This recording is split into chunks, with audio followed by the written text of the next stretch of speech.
to talk about weathering the storm.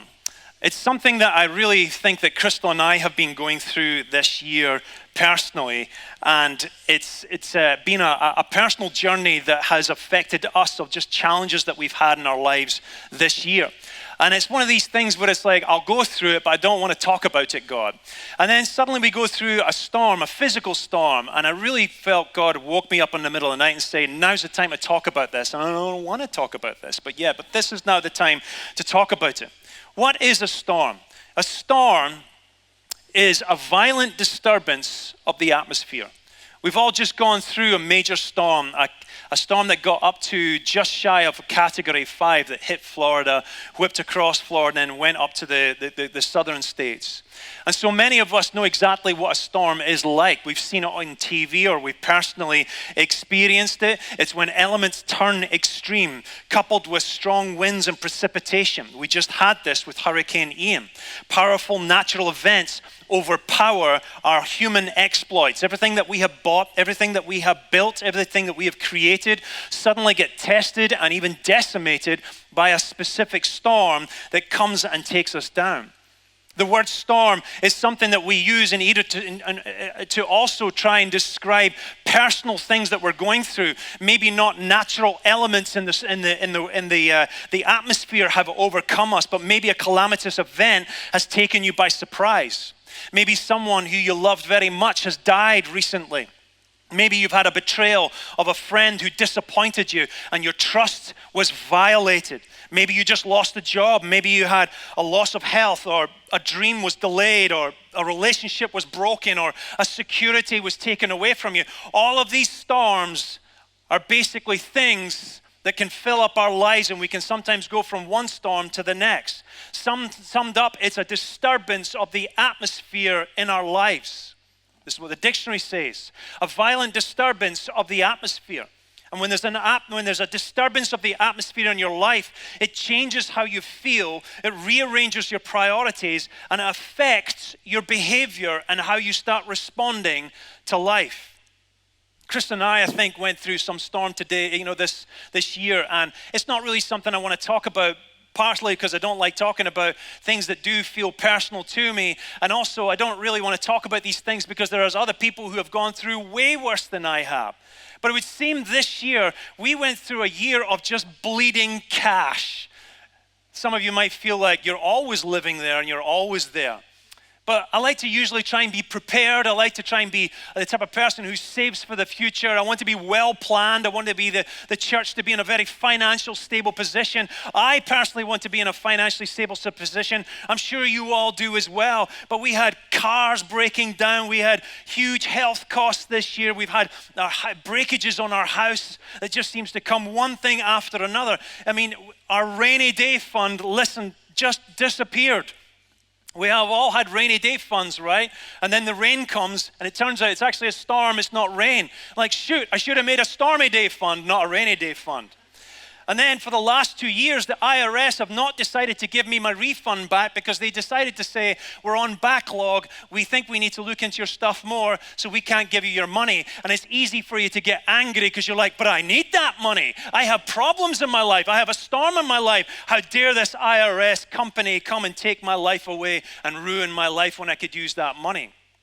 For the last 2 or 3 years, we haven't been able to go see my family in Scotland because, of the pandemic. So my mother is 83 years old. She's got Alzheimer's. I don't know how much life she's going to have left in her, especially when she keeps telling me, I'm ready to go, I'm ready to die, make it quick, come on over and see me, right? And I'm like, okay, I'll try and get there. And then suddenly Russia decides to invade Ukraine, and that causes another storm, and then the price of gasoline and fuel skyrockets, and the price of tickets are without our ability to go over there, and then you just become disappointed.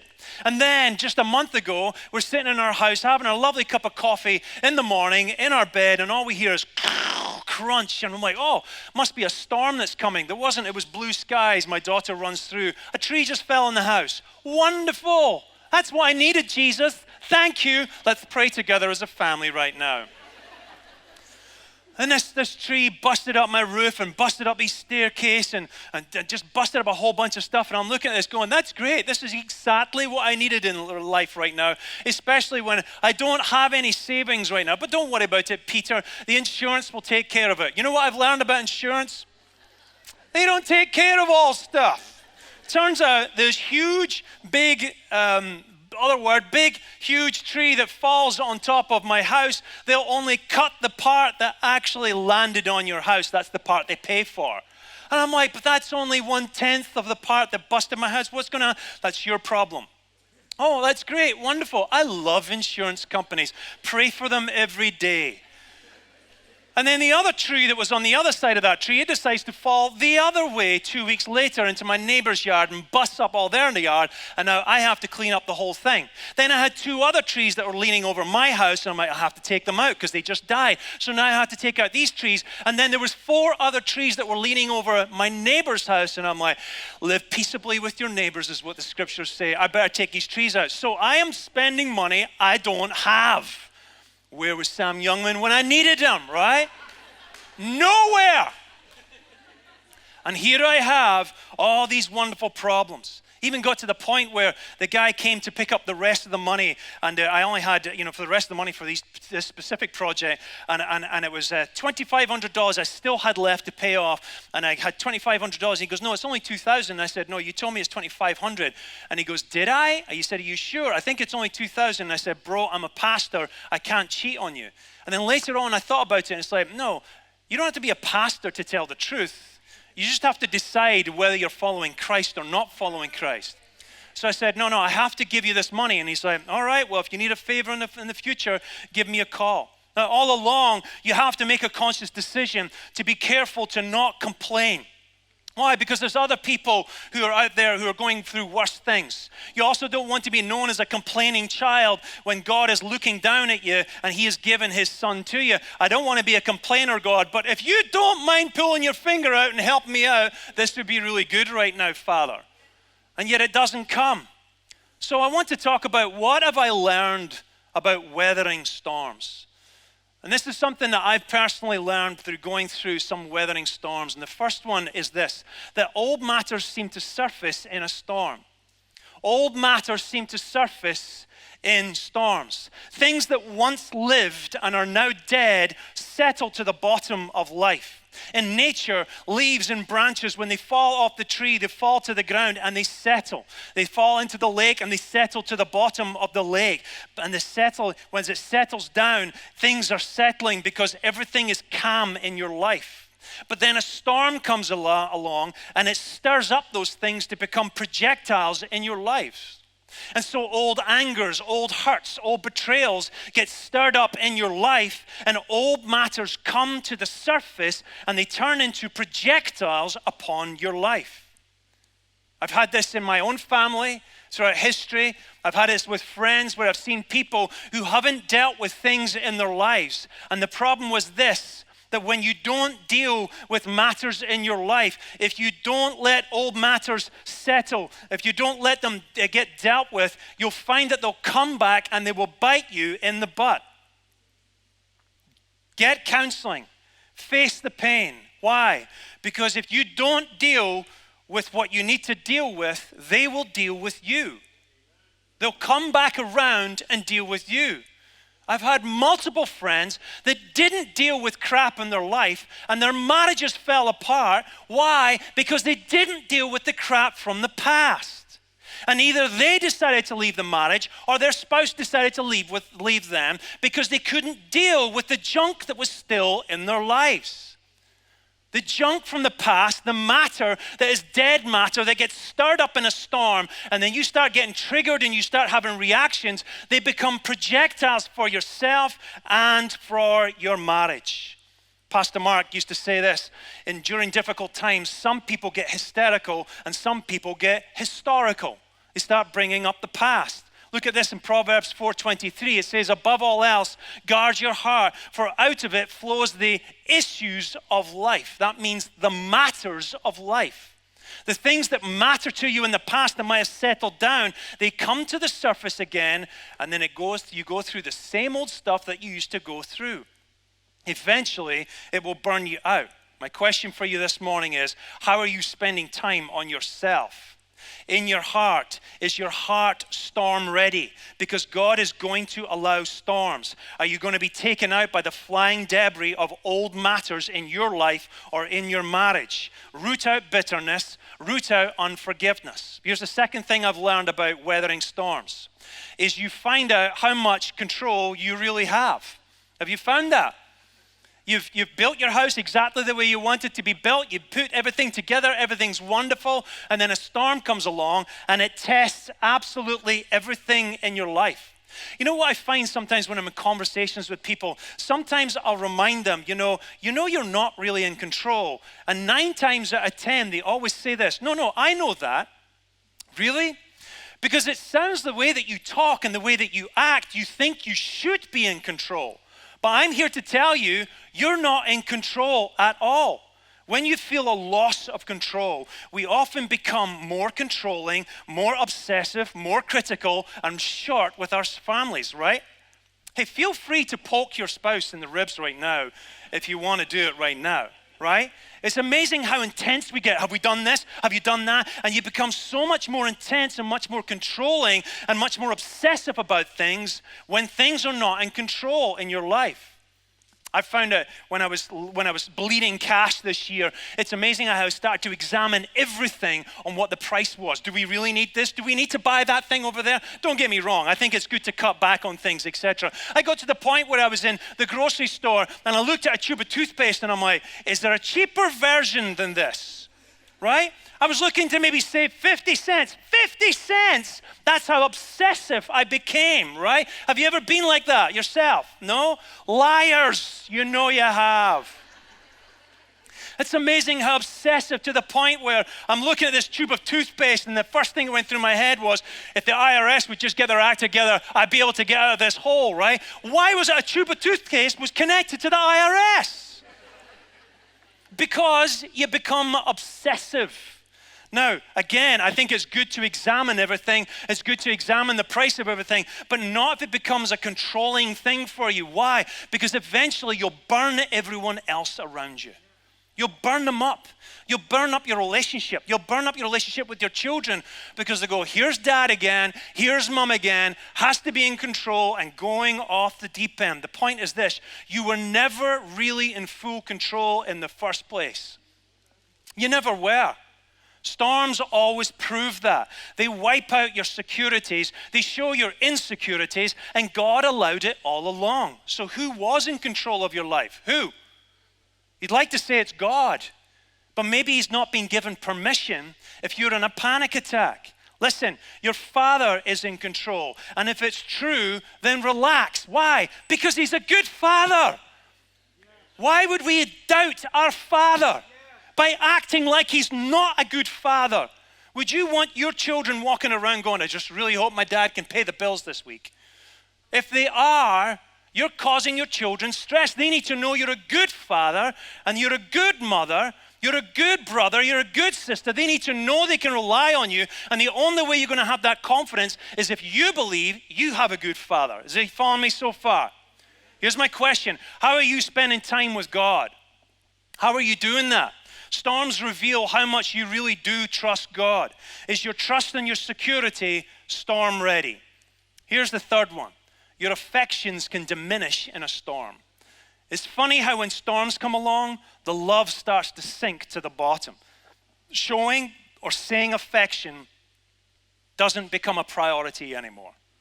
Now, it's easy to justify that, right? Because Maslow's law or Maslow's pyramid of needs, the bottom one, I believe, is like physical needs, and then the second one is your safety needs, and then the third one is love needs, and it's very easy to justify that. Well, I'm trying to make sure that I safeguard our physical needs and our security needs. I'm trying to safeguard those. So what we'll do is we'll just allow love to disappear in our marriage. We'll allow love to disappear in our lives or in our family because we've justified it because I don't really need that right now. But in reality, love starts to grow cold in storms. Even sex lives start to disappear when you're going through difficult times. You don't have that love and feeling anymore, right? You got that love and feeling. Love and feeling. Except when a storm comes along, now you got the panic feeling. Whoa, whoa. It's amazing. It's amazing how these start to affect our lives. Do you wonder why you have tension in your life with each other? Probably because you've let go of love, because you're trying to take hold of security and safety in your life. You put love second, but there's nowhere in Scripture that says, make sure you guarantee your future, make sure you guarantee your survival. What it does say is hold on to love. Here's my question for you. How are you spending time with your spouse? How are you spending time with your children? How are you spending time on love? How is your love? Is your marriage storm ready? I found that when I was going through difficult times, it was easy to start thinking and planning about all the stuff I needed to do, but not about how I can love my wife. I wasn't walking around going, I wonder how I can love my wife more. Very easy for me to justify. Listen, what I'm doing is my love for her. I am trying to save the family. I'm trying to fix this problem. I'm keeping the world out of this house. That's my love. And she's sitting over there going, feel so loved right now. Right? Sometimes even what people do is they withhold affection from their spouse and use it as a weapon of punishment because now they resent them for not panicking as much as what they're doing. It's destructive. So here's my big question. Why does God allow storms in our lives? If he's such a good God, why does he let this crap happen and get stirred up in our life? Why does he allow this stuff to come our way? The Bible actually talks about one of the biggest storm that ever happened in history. And there are multiple ancient cultures with some different version of this story, this historical record of this huge storm that was a worldwide endemic, cataclysmic storm. And most of those cultures historically didn't know about each other, and yet they have multiple tellings that corroborate that this actually happened, and it's the storm of Noah, the flood of Noah. Now, let's just do a quick reading of this. Why did a flood come? It says in Genesis chapter 6, verses 5 to 8, it says, the Lord saw how great wickedness of the human race had become on the earth. The Lord regretted that he had made human beings on the earth, and his heart was deeply troubled. So what did he decide to do about it? It goes on, it says, so the Lord said, I will wipe from the face of the earth the human race I have created. But Noah found favor in the eyes of the Lord. You see, God decided he needed to get rid of this junk that was in people's lives. He needed to get rid of this junk that was coming through people and let me just start again and wipe out with this group of people who are just in such sin. Let me start all over again. And he found one guy who is able to actually get through the storm. One guy he could actually trust. So is this why God decides to send storms into our lives? Well, no.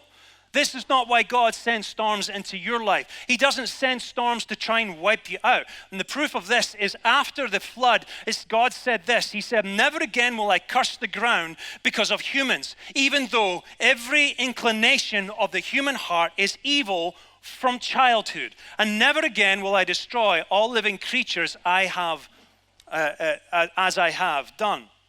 So God is not sending storms into your life. He's not sending difficulties your way because he's trying to get rid of you, because he's angry at you, because he's trying to punish you. He already gave us this promise.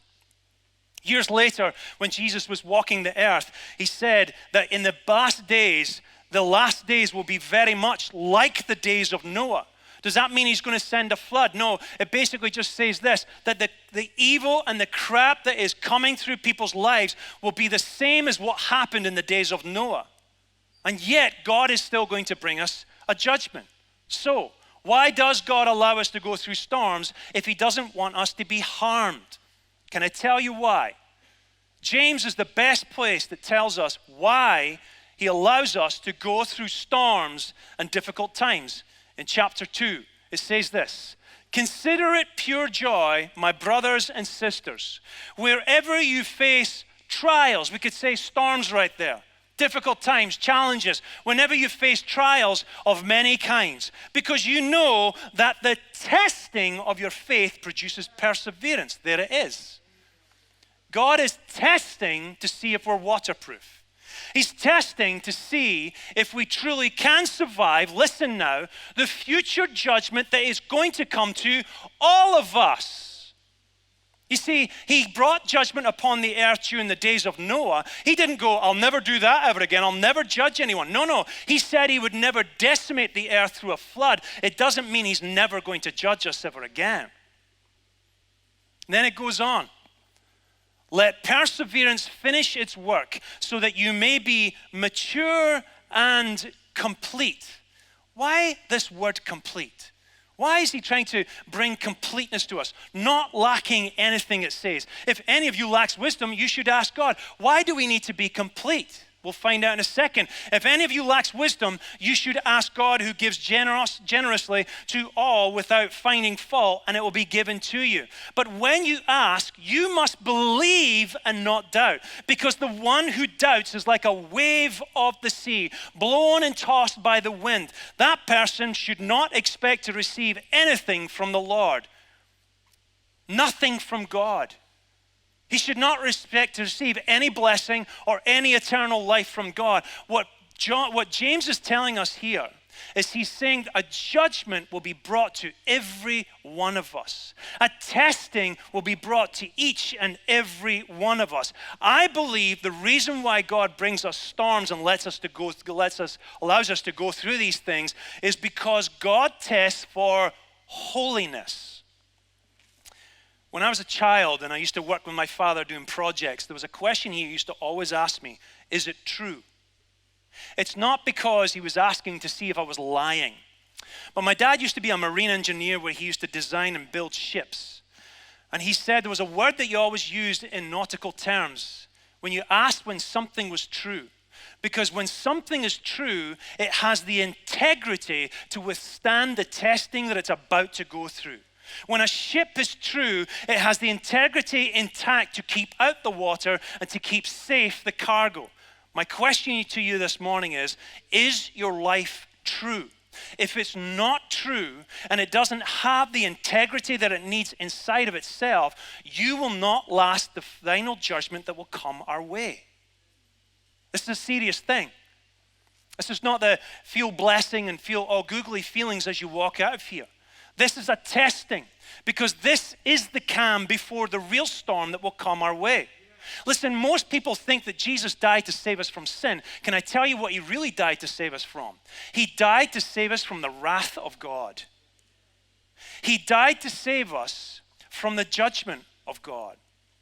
Sin is something he can deal with, but he can't make you bulletproof. He can't make you perfect. Only you can decide to submit your will to the Father and say, I'm going to choose to trust the Father through Jesus Christ. Are you ready for the coming day when you will be truly tested by the judgment and the fire of God? The reason why you go through a storm today is because he is preparing you to be complete before the Father. Does this make sense? Lacking nothing. This is why we trust Jesus. Not because we know what we're doing, but because he's the only one who knows how to walk with mankind and walk with God. He's the one we follow because he's both man and God. Let's stand this morning as we end our service. Father in heaven, we are sobered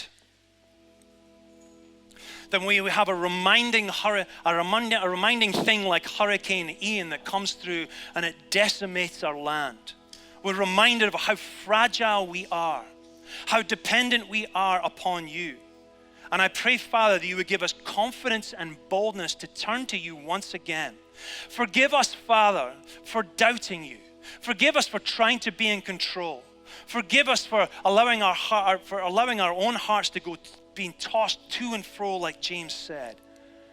Father, help us to turn our face to you once again, to have confidence in you and to say, I will trust my Father because he is a good Father. And help us finally, Father, to be found true before you, stable, intact and with integrity in our hearts. May God bless you and keep you and make his face shine upon you. We love you guys.